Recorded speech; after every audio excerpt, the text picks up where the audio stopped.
तर ठाकरेंच्या शिवालयमधील बैठकीतली inside story आता समोर आली आहे। उद्धव ठाकरे यांची शिवालयामध्ये आमदारांच्या सोबत बैठक झाली। यावेळी ठाकरेंनी आमदारांना काही सूचना केल्यात, काही आदेश दिले। नागरिकांच्या प्रश्नांबाबत आक्रमक व्हा असं ठाकरेंनी सांगितलं।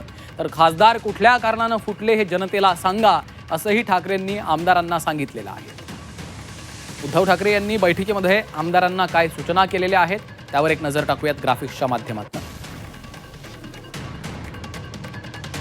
शेतकऱ्यांचे प्रश्न सभागृहात आक्रमकपणे मांडा, नागरिकांच्या प्रश्नांबाबत आक्रमक व्हा, जुन्या शिवसैनिकांसोबत पुन्हा संपर्क साधा, समर्थक आणि शिवसैनिकांना पक्षात सामावून घ्या, खासदारांनी कशी फसवणूक केली हे पटवून द्या।